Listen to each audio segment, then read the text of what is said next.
วัสดีครับชาว YouTube ทุกท่านมาพบกับเซียนุ6ล้อซิ่งครับผมนี่จะพาไปชมที่บ่อดินครับ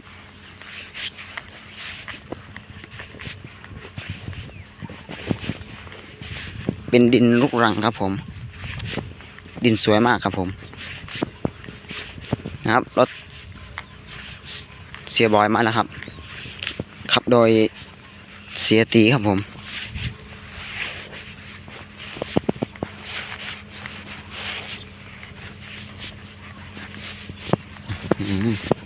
มิตรลุม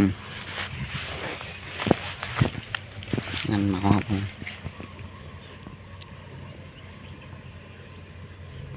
ทางนี้น่าจะแข็งมากครับผม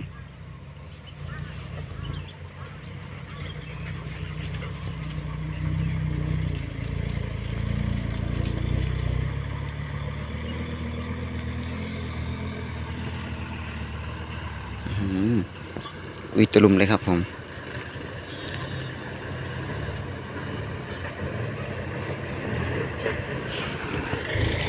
โอ้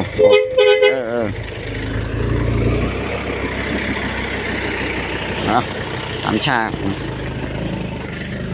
ไงกุ้มเดี๋ยวพาไปดูที่บ่อดินครับโอ้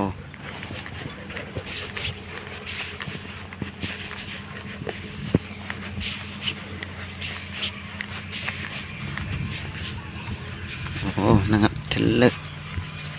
อร์ลากไมโครครับผมเทเลอร์ลากไมโคร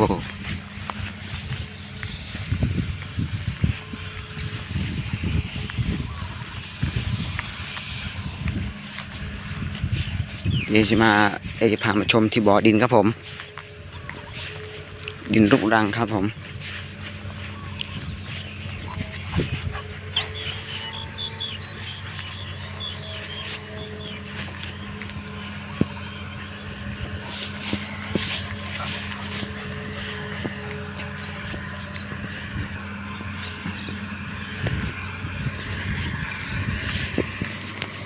คอมสุ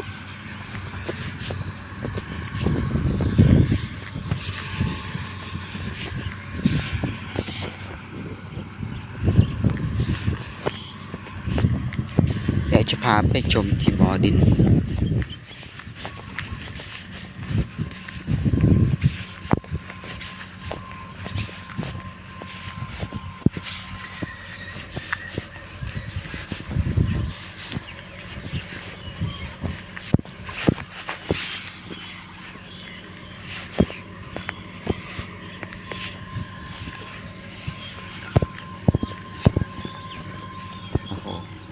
ที่วางรองเท้าด้วยครับผม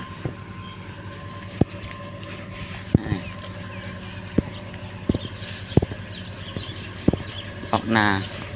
โอ้ทำเป็นนาหรือเปล่าก็ไม่รู้อาจจะหลอกนา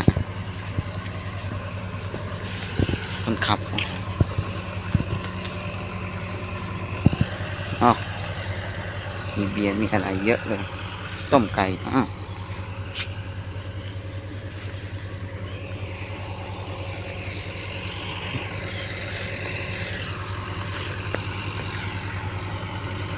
อ้